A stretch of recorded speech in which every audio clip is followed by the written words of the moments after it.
Hello, Psych2Go viewers. Our guest for today's live stream is Anna Runkle, host of her very own amazing YouTube channel, which has been viewed by millions of people. Anna makes empowering content on the topic of childhood trauma and abuse, and her expertise on this subject comes from her own experiences of trauma. Welcome, Anna. Thank you for joining us today. Thank you, Michelle. So, can you tell us a little bit about yourself and your background, as well as what inspired you to help others with their childhood trauma through your content? Yeah.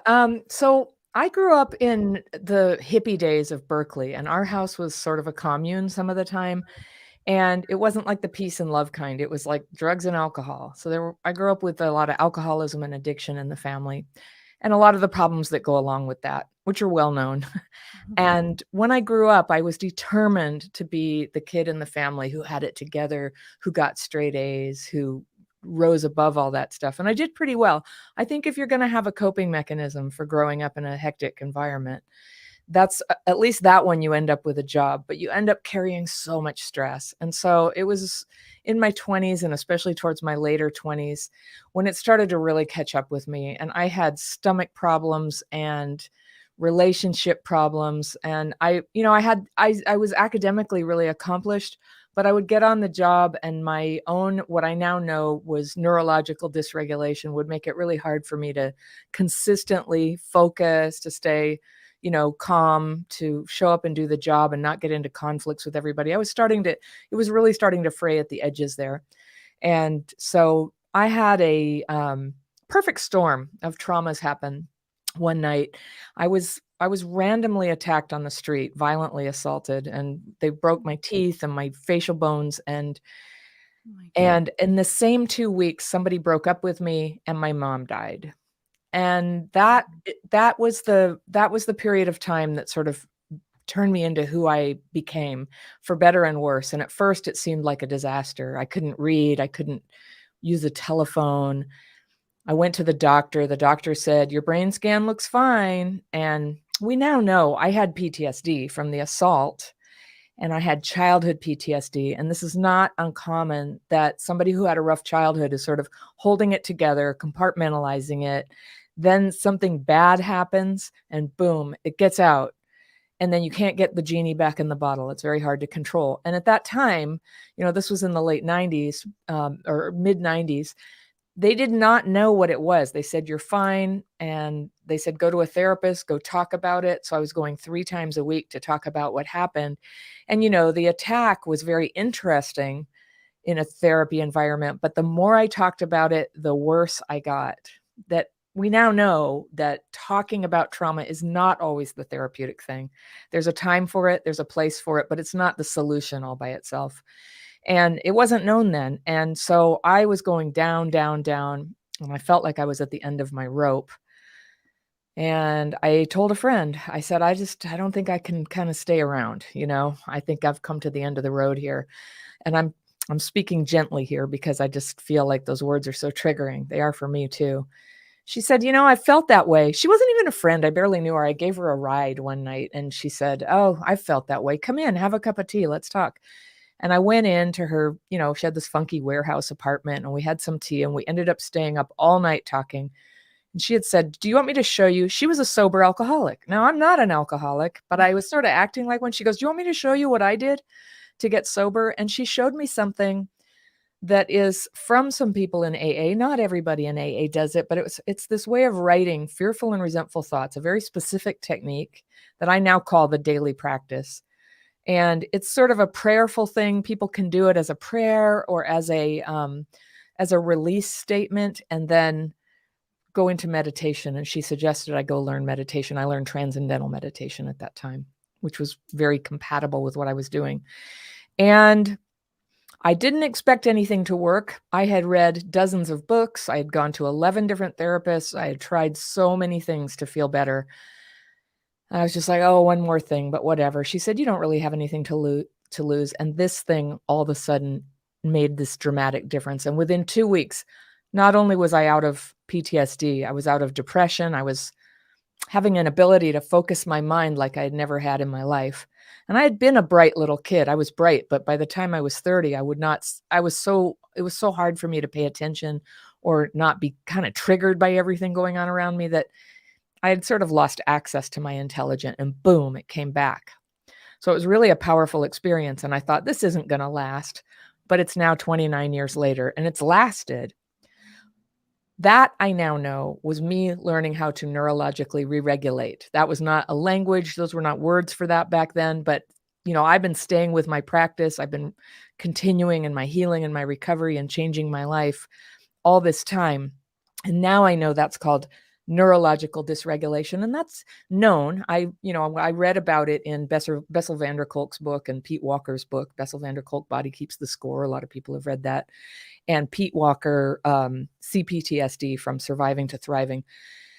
I read those books. They came out in 2013 and 2014, respectively. And it absolutely blew my mind. I was like, oh, this is a thing. I have a thing. This is not just me being a weird and problematic person. I have classic, common, normal symptoms of complex PTSD. That's the kind of PTSD that comes from chronic, ongoing exposure to stress. And my childhood was very, very stressful. Violence, drugs, people having sex on the floor. When I was 5, I was given LSD when I was 4 years old, accidentally. Just things kept happening, and we were very poor. And no matter how much I tried to act normal, there was only so much I could cover at home. We were hungry sometimes. We weren't supported. When it was time to go to college, I had no idea how you do that. Like, nobody told me. People just assumed. I think I looked okay on the outside, sort of. I was very dirty. I often had like rat's nests. But by the time I was in high school, I knew how to brush my hair. Everybody just assumed, there's a white girl. She must be supported at home to do this. And there was nobody to tell me. And so I didn't apply. I walked to the university when the semester was beginning, and I was like, how do I go here? And they were like, well, you have to apply last year. You have to take these tests. I just didn't even know any of that. So I had a lot of growing up to do at that time. But back to that time in the mid 90s, when I first learned how to re-regulate, that put me on a level playing field with people who were non-traumatized. But what I didn't know is how you do life. I didn't know how you do relationships. How do you apologize? How do you accept an invitation? How do you tell somebody politely, no, you would not like to go on a date with them? Like, I was feral. I didn't know any of this stuff. And so once I was re-regulated, I could start to get busy learning how you do life and solving the problems of my life. And I had problems. I had a lot, I had a lot of problems to solve. Like, I was a really heavy chain smoker. I was really self-centered, I would say, which I think is really common when you have trauma. You think about your own feelings, and it may be not so much other people's feelings. And so then I was on the journey to understand like how to be a good person, how to be empathic towards other people. And that's been like the most exciting thing in the world. So Crappy Childhood Fairy came about. This is like a long story. Are you with me so far? Yeah.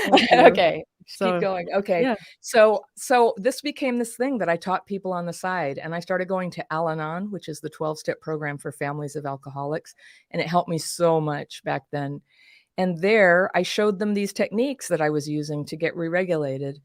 And I was told, if you want to recover and stay recovered, you have to be willing to give it away to other people. So over the years, I sponsored about 300 women, and I showed them how to do this. And many of them continued and some of them didn't. And, just like a normal range of outcomes with that. But I had a lot of practice listening to people and showing them how to do this written technique.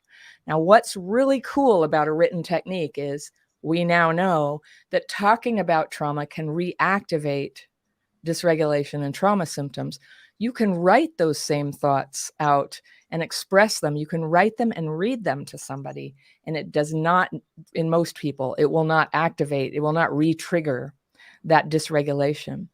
So I want to say something about dysregulation, what it's like. And I think everybody gets dysregulated sometimes. But people with complex PTSD get dysregulated more often. They might have a harder time getting back out of it. And when it happens, it's more intense, perhaps, but everybody does it. And so you can think of like a newborn baby. And if you've ever met a newborn baby, and when they start crying, they turn red, they arch their back, they're like, they're just freaking out. And Mhm. then they get held by the mom, they touch that body, maybe they nurse, there's touch, and there's maybe some eye contact, there's verbalizing, and the baby goes, ah, ah, and then they open their eyes and they're attentive again. That's re-regulation. And we're Mhm. all still working on that as adults. We're just better at Exactly. hiding it, but always not that good, right? Right. So that's what it's like. And when, as an adult, getting re-regulated can feel like discombobulation, numbness, spacing out. There's an emotional component. You can have emotional dysregulation, and like the helping professions know about that one because it affects other people so dramatically. They might not notice that you're checked out or numb, but people can tell when you're emotionally dysregulated because you're flying into a rage, or you're freaking out, crying. Or you can also be very dysregulated around positive feelings like falling in love, where it's too much. It's like not quite anchored in the information available. Like, is this appropriate? Is it safe? And so what you'll see is people who have childhood trauma can get into some really dodgy relationships very quickly, and their attachment wounds will just like activate and go, hold on tight, rush in, hold on. And then if you have abandonment wounds, it's really hard to get back out. Yeah. So that's a typical pattern that can happen. So emotional dysregulation is probably the big killer of relationships. So a person can be a very kind, good person, but when a certain thing triggers them, and when I say trigger, I mean neurological trigger of the phenomenon of dysregulation. We use trigger for a number of ways that we would respond to things that happen. But when I'm saying it, I mean it sets off dysregulation. So something triggers a person, and typically that would be like criticism, feeling left out, too much noise, being pressured, having to hurry. Those are some common CPTSD symptom triggers. So that happens, dysregulation begins, and it's very, very difficult to pay attention, to think in a straight line. If you're ever like trying to pack your suitcase in a hurry to get to the airport and going, where'd I put everything? Where'd I put everything? It's like that. Just like that. It's like that. Yeah. Yeah. That So I probably just is. wanted to I'm so sorry, go ahead. Yeah. No, you go. For our viewers, I just wanted you to define and explain what complex PTSD is for Mhm. those who maybe don't know. Yeah. Well, so regular PTSD, or post-traumatic stress disorder, sort of came to the public attention back in the 80s when people were coming back from wars really messed up, and they were like, oh, let's call this PTSD. And the symptoms would be typically emotional dysregulation, flashbacks, maybe nightmares, high rate of addiction, high rate of suicide, things like that. Complex PTSD is the kind of PTSD that comes maybe not from an acute, like I was in this one battle, I was in combat, I almost died, I saw my friend die. That could cause PTSD. Complex PTSD is a kind that comes from just chronic ongoing stress. And some things that could cause that would be growing up in an abusive family, being neglected. You'd think that abuse was like, oh, hands down, like the one that caused the most problems. But being neglected has a lot of neurological repercussions. Like if somebody was not attending to you when you were in your formative, your brain was forming first 3 to 5 years, it can be very difficult to feel connected to people, to read other people's emotions, to self-regulate. So luckily, these things can be learned. You can learn and practice, but it's a Exactly. real setback. And Mhm.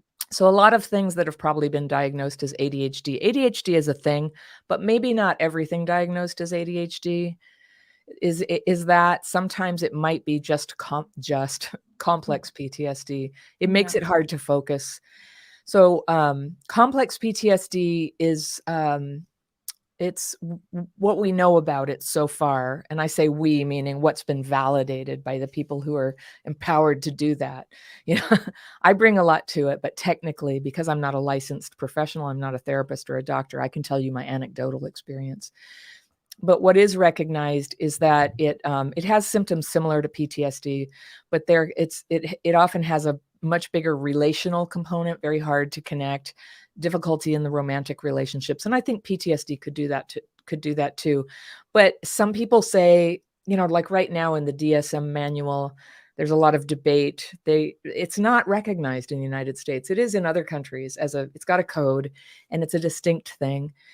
Here they're debating, should we lump it under borderline personality or PTSD? And, if you asked me and my students, we would go, oh, it's not quite either one of those things. It's its own thing. But nobody asked us. And also, there's not really any official treatment that has been proven to work to help it. Mm-hmm. And that has not stopped the, medical and mental health care world from just sort of pushing people through a standard thing that you might do for depression, which is talk therapy, medication. But the thing is, talk therapy, it's not always well targeted for complex PTSD, especially because the talking can re-trigger trauma. And I'm living proof. Therapy can do more harm than good when you have complex PTSD. I would just go sit outside in my car. I would go to a therapist and we'd talk. And I'd always go in like with the greatest intentions going, well, this is what's going on. This is what I'm working on. This is what I'm having a hard time with. By the end of the 50 minutes, I would be a puddle and I would have to go sit in my car and wait 45 minutes to drive home. I was so dysregulated, I couldn't even use my hands. Do you feel that sometimes with talk therapy, for some people, it might re-traumatize them in a lot of ways? Yeah, it did me. And I thought that I was just like a weirdo. And then I started this YouTube channel in 2016. And I said, well, I learned this technique because I would go to therapy and it was just like wrecking me and wasn't helping. And, I thought that I was a hopeless case. And then I tried this and it worked. And why don't you try it if you feel like you need some help? And that's when I began to hear back from people going, I have that. I have exactly what you described. And I was going to also add, with medication, often if you go to 10 appointments on your insurance and you haven't improved, they'll say, well, let's try medication. But this process of learning to re-regulate, which, virtually everyone does eventually re-regulate, but you can learn to do it faster and better and to go, oops, I'm dysregulated. I'm noticing the symptoms. I'm going to pull back from that. So if you can notice that and you can re-regulate yourself, it's completely life-changing. But if you're on anything mind-altering, including many psychoactive, antidepressants or anti-anxiety drugs, it can kind of put a damper on how well you can get re-regulated, how well you can sense that. And so even while drugs may be very necessary for people because of other things going on, it's not necessarily well targeted for CPTSD symptoms.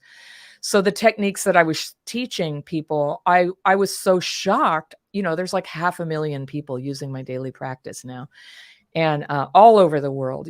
People, I've had women who they do the daily practice secretly because they live in a Middle Eastern country where they're not supposed to be on the internet, and or they're in Russia and they're not supposed to be in communication with the United States. And we're just like, we have a PDF for you. Here you go. Here's a PDF. This is how to do the technique and re-regulate. So we work with people all over the world for free with this daily practice. I have paid courses, but the daily practice is just shared for free with anybody who wants to learn it.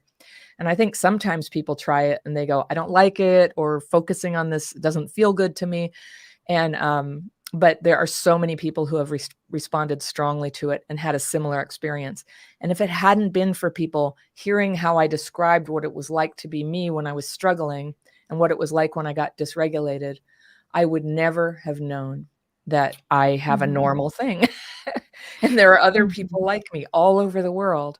So it feels a bit like a movement. Yeah. And I think that's a good point. Like, people, when they're going through something and they want to seek treatment, they should explore every option, different options, not just talk therapy. I mean, for a lot of people, talk therapy is extremely effective, but it's not for everyone. So it's important to, explore different options, or maybe different therapists, because sometimes people feel like they have to stick to one therapist. Like, maybe that therapist doesn't work for you, but there's another one who does. So yeah. Well, there are a lot of types of approaches to treating trauma, and there's like body-centered stuff and movement-oriented treatments. There's some people are using psychedelics. Some people are, there's many ways that people approach this. And I encourage people, if they have an intuition that something sounds good, it appeals to them, it's worth a try. But on a practical level, a majority of people simply can't afford professional help. They do not have access. And even, it depending on what country they're in or what health insurance system they have, it can be a very long wait to get access to professional help. And so, I feel really good about offering tools that can help bring that comfort and ease and relief, like right now. I feel strongly like when a person is trying, is this going to help me? Is this going to help me? I do feel like you should feel improvement fairly quickly.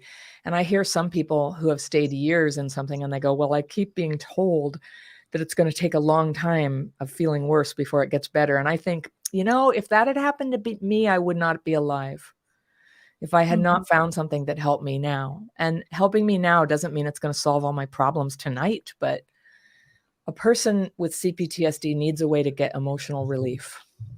Exactly. Mhm. And, from that, how can a survivor of abuse begin the healing process after falling into destructive patterns in adulthood, such as getting into abusive relationships or Yeah. self-destructive behaviors? Yeah, that's so part of what I work with people a lot on is relationships, romantic relationships. And so there are a few different patterns that you see often. And one is getting into abusive relationships. And I can talk about that, but I feel like there is some awareness about that. Something that there's not a lot of awareness about that may be even more common is getting into romantic relationships with people who are not emotionally available or available at all, or even know who you are. And when there's an obsession with somebody you can't be with, that is called limerence. And it's like an addictive, um, it's this delicious, happy feeling that you've sort of come into technicolor as a person, but it depends on longing for somebody and imagining what it would be like if they felt the same way. And people, I've just, I answer a lot of, I'm sort of like Dear Abby, or, I give advice on YouTube. I do one teaching video every week, and then I answer 2 letters a week. And in my letters, I'll often handle the relationship stuff, but I've answered hundreds of letters now, and there's such a clear pattern that for people who were neglected, often with an alcoholic parent like I had, that I call it crap fit. You fit yourself to crap. When your parent couldn't really love you, but as a child, you needed to believe that you were lovable and loved, you develop an imaginary sense of love, and you can talk yourself into it. And you go, my dad may not have called me in a year, but I know he loves me and we have this incredible special relationship. And I know he thinks of me, and I wait for him at the window every night just in case he comes home. Like, that's the sort of thing a child who has been neglected or abandoned will do. And it becomes like a superpower that protects the child and helps them survive into adulthood. And then there comes a time when it's a maladaptation and it's too easy to just be hooked on somebody. So I help people who are, maybe they have an ex that they just cannot get over, or they have a platonic friend who they cannot confess their feelings, but they're just completely hooked on them and devastated every time the other person goes out on a date. It's a strange kind of looping addiction where it requires you to have hope. Like, hope is the dope, I say. Having hope that it can turn into something is essential for the limerent thing to continue. But often people who are limerent won't say anything, because on some level, we know that if you say anything, the whole thing is going to come down like a house of cards. The person's going to go, what? No, I'm married, or no, I'm not interested, or that's not going to happen. And that would take away this thing that's giving you this like happy place. And I've noticed it happens for people who had trauma in the past, who were neglected, and whose lives today feel empty. They don't have a lot of friend support. They don't have a lot of joy.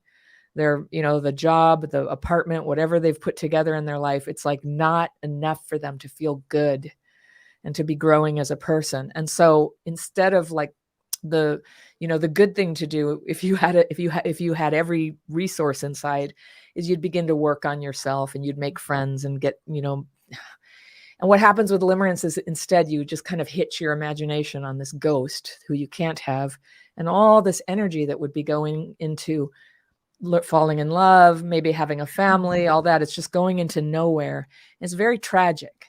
And so Yeah. I help people with that. And for that, I help people rebuild a life that has joy and connection and support with people.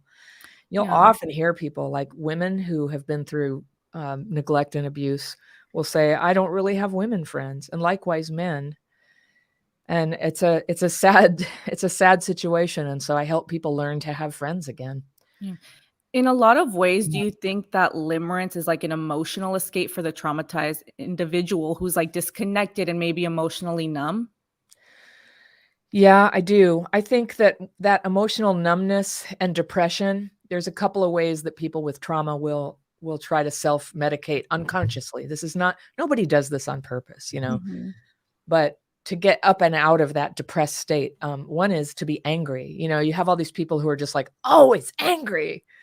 And if they can't get it from real life, they watch the news all the time. And, I do Mhm. feel that a lot of the way some people have really gotten into social division as a whole pastime, just to be so angry at this group or that group all the time, that it's people trying to get up and out of depression. Because anger's not great, but anger is better than suicidal depression. It feels alive, but you can't stay there forever. And so soon that needs to be kind of worked through. And I don't mean suppressed, but whatever.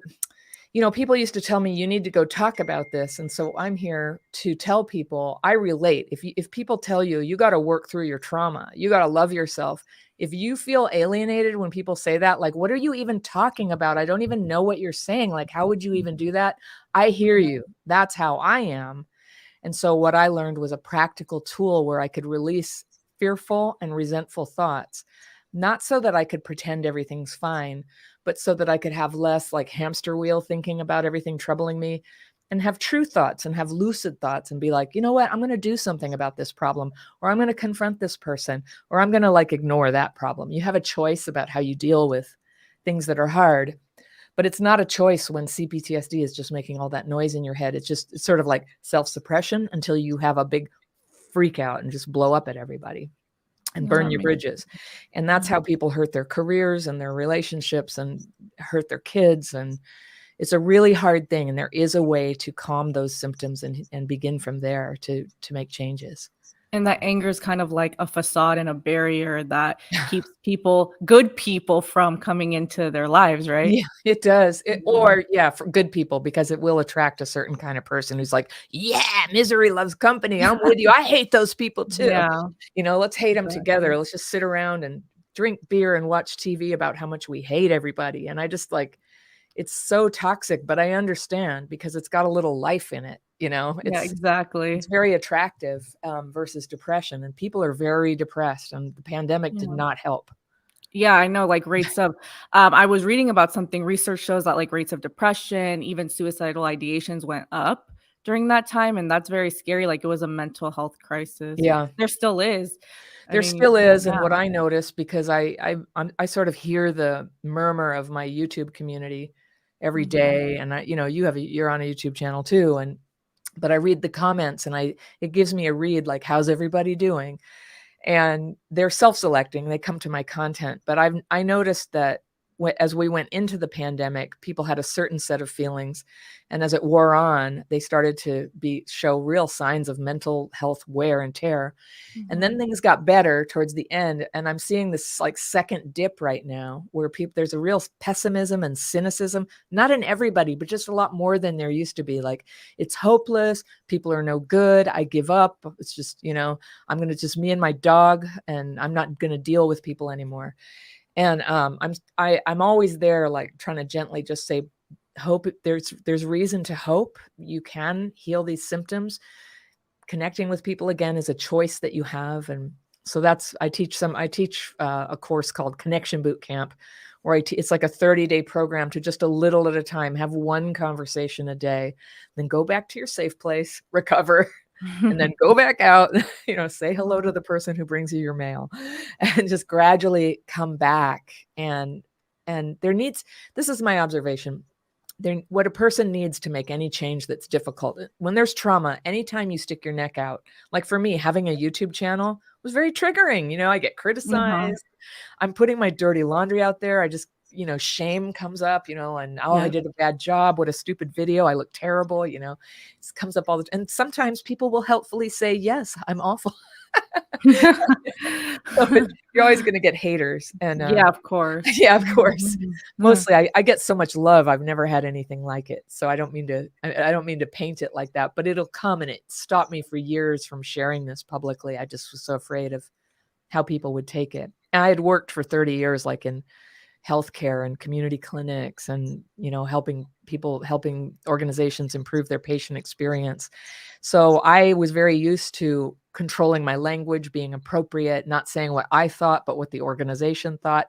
And so it was this really big thing for me to begin to express myself and my experience and my opinions about things, which are sometimes different than the opinion you're supposed to have about, like, how does recovery work from trauma? What really is it? Because sometimes I'm there, I don't know, that's not my experience that works. This works for me.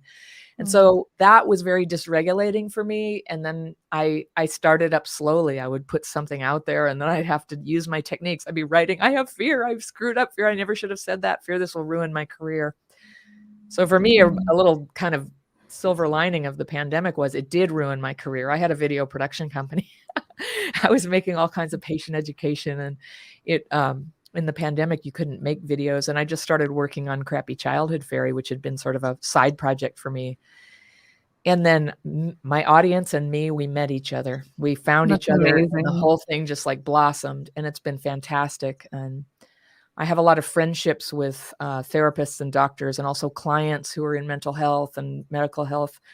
And, we're teaching each other, and we're sort of growing a new understanding. I do feel that we're in the midst of a revolution. And it's gone a Definitely. long way towards helping me be resilient against people who would criticize me online. And I get that. They're like, who the hell do you think you are, trying to help people recover from PTSD? And I used to just get so upset and want to defend myself. And now I'm just like, that's so sad that somebody is actually practicing and they don't realize that people who have recovered from CPTSD do have something to bring to the table. But it's Absolutely. kind of their problem now. Yeah.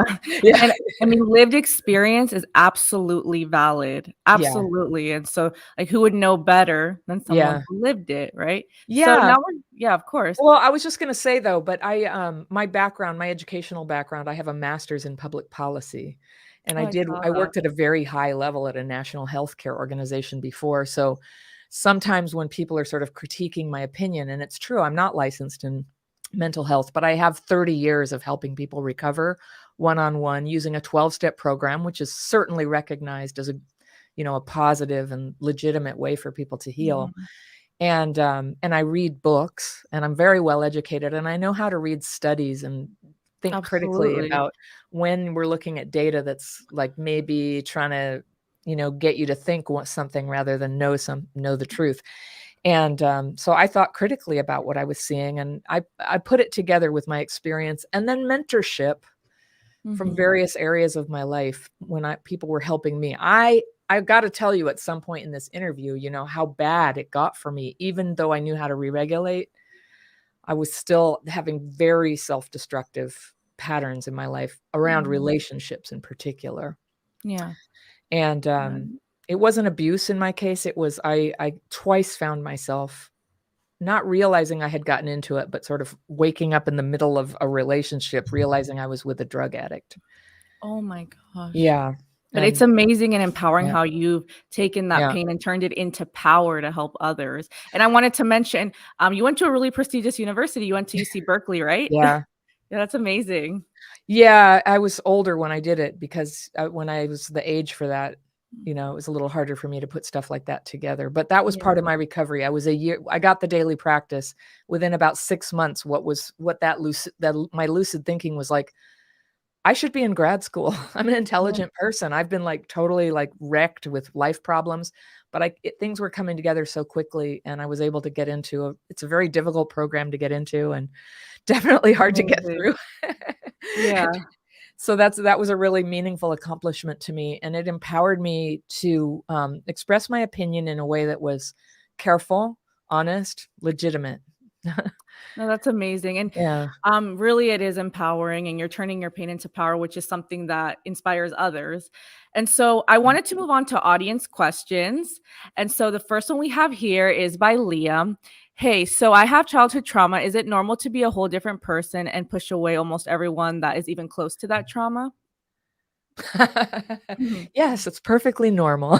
Mhm. Sounds like you're one of us. Yeah. It is normal that I take it from like family of origin or people you used to know, and that getting around them basically is a neurological trigger for you to kind of lose it. So there's some things people can do. I feel like our culture has been very quick to think in a black and white think. Black and white thinking is a trauma symptom, one of many. And black and white thinking says either I'm totally loved and accepted by my family, or I have to cut off all contact. And I'm always here going, well, let's see what the gray area is. And I teach people there are ways that you can have a relationship with people from your past that are very, very boundaried, and that you can learn that you don't have to, like when they go, how are you doing? Seems like you've put on a lot of weight, or something like that. That with super boundaries, you just ignore things that people say, and you're like, I'm really happy to see you. Do you need any groceries, mom? I'm running to the store. And you can be of service, and you can have the kind of relationship you want and not open up every part of yourself to the person. And that, when you have CPTSD, is really hard to recognize where boundaries can be and how to actually Mhm. hold them. So a lot of us, we first learn how to have boundaries around people that are hard for us to be around. And it's sort of like, I always think it's like we have a developmental delay where first we have to be 2 years old and go, no, no, no.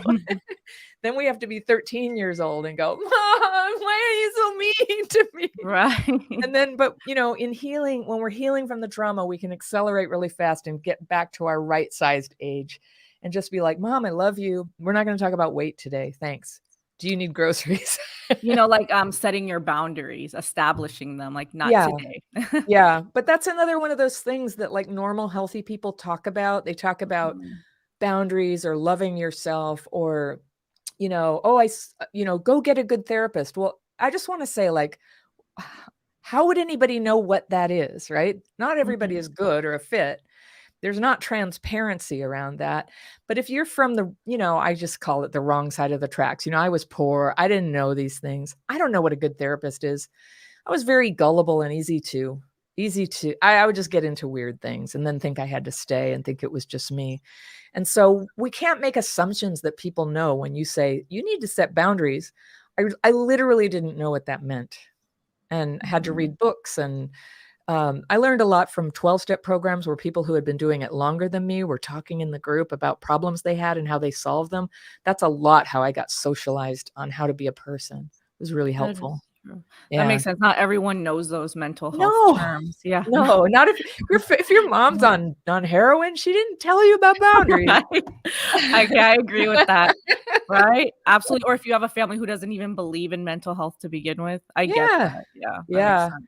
Yeah, So and this well, and question ironically, sometimes parents who yeah. totally believe in mental health can be equally full of it, you know? Oh, right, yeah. And then, like, well, I'm you know, I'm the exception who gets to do things in my own weird way, but what I say goes. I know how people, you're just having a da da da complex and can be just as invalidating, just as not hearing a kid who needs to be heard and understood and guided.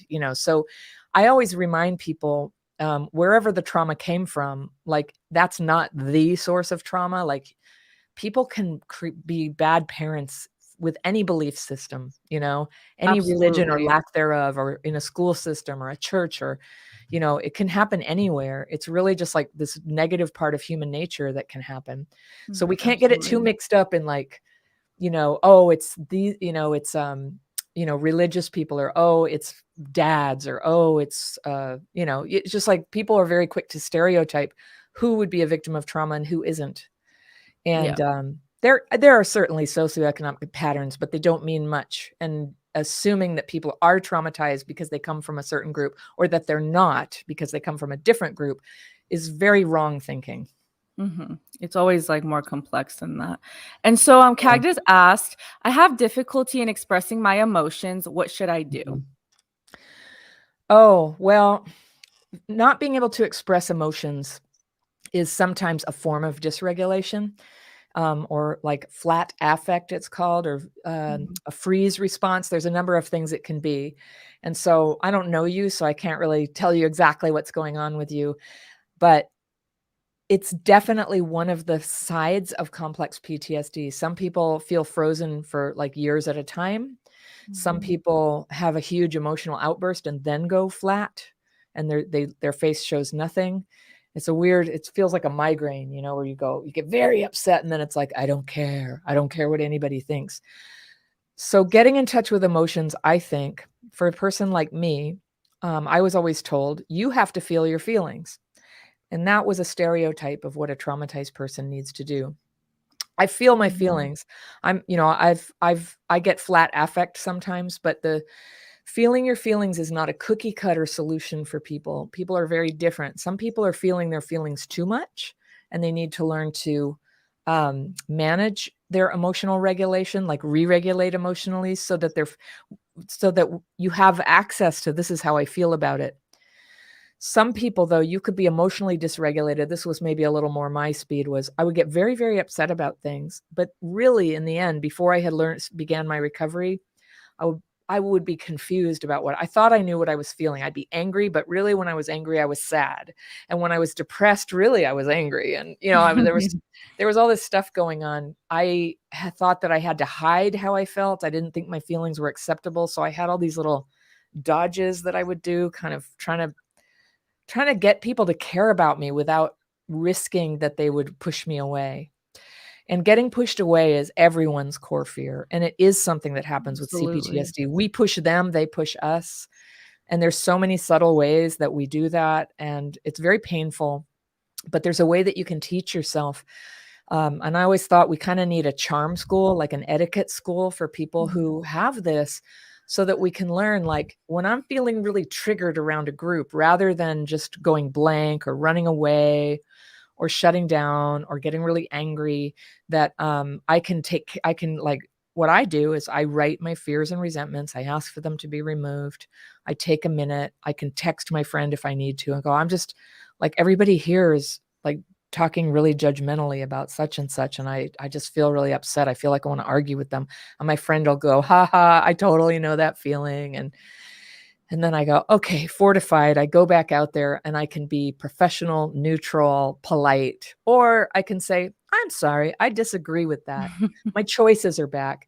So I think when you can't feel your feelings, you've lost dimension, and I call it color. Like you're not Mhm. in color right now.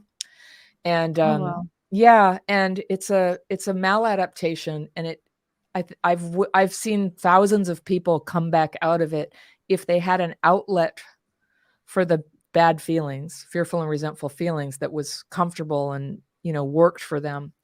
I call it pooping it out, It's like you just get a lot of shit. Sorry. It just piles up. It's got to get out, and it's got to get out, and that's the technique I have. Is it Mhm. just helps, like, just it's like rinsing your feelings out periodically a couple times a day, so they're just moving and moving along, and you're not just like getting them pressed down to where, if you're going to stay alive and cope with it, you have to shut it down. And Yeah. you're not doing this consciously, I'm sure. So, but once you have an outlet for a little while and a way to rest your mind, you might find that your feelings come back out like little dandelions between the cracks of the sidewalk. Yeah. They can't help but come out. They're there, but they're waiting for there to be sunshine and rain and safety. Right. It's Yeah. that inner child, right? I know a lot of people feel that. This is one of the things about me in particular. I just don't relate to that concept. I'm like me all the way through. But I know that people, to me that's a metaphor. I think for some people it's definitely like a part of themselves that they feel very in touch with and feel love for, and it's a way that they can understand the tender importance of their feelings and their need for safety and for things to be good, and so they use that technique. Yes. Mhm. And then, Leah asked, "I feel I have never believed in love. Is that normal when you have complex PTSD?"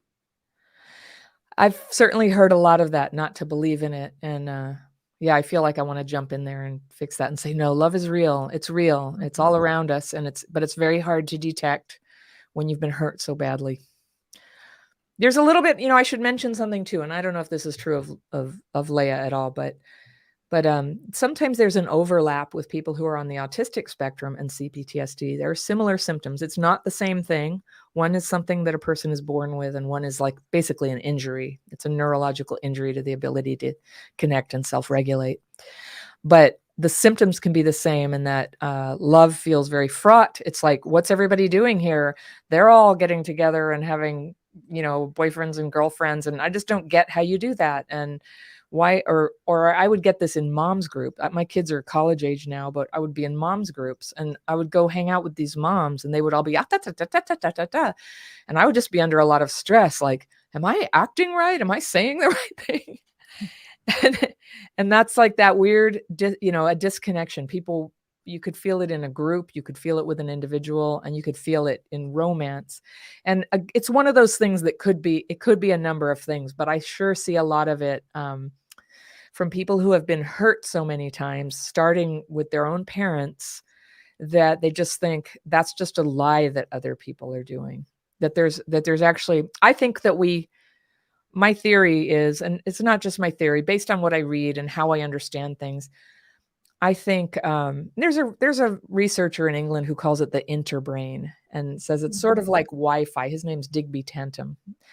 And it's sort of like a Wi-Fi, metaphorically, where people can communicate non-verbally with each other. And so when you walk in and you can tell everybody's really sad, you go, "Hey, everybody." Well, a person with CPTSD or autism maybe can't detect that when they walk into a room that everybody's really sad, something has happened. What happened? So we might come in going, "Hey, everybody."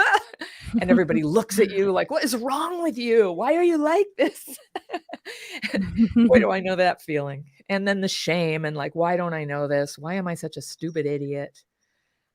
Is it because I'm poor? Is it this? And a lot of times there's a neurological injury going on, and you can learn the reconnection gradually. And we never know, we do know that the brain has plasticity.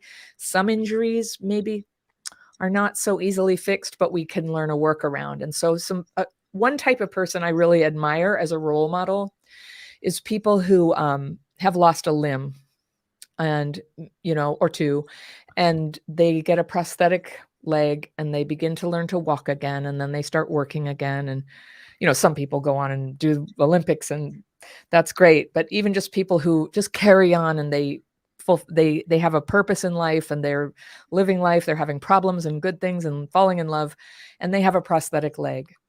And so it's not exactly perfect. They can't grow their leg back, but they're carrying on. And I think that trauma is a lot like that in some ways. There's a lot we can fix and a lot where we learn to carry on.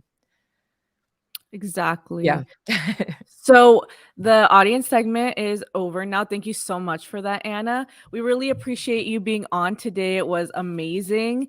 And honestly, we really appreciate the work you do. It's really empowering. Thank you. Thank you. So have a good day, everyone. Bye. Bye-bye.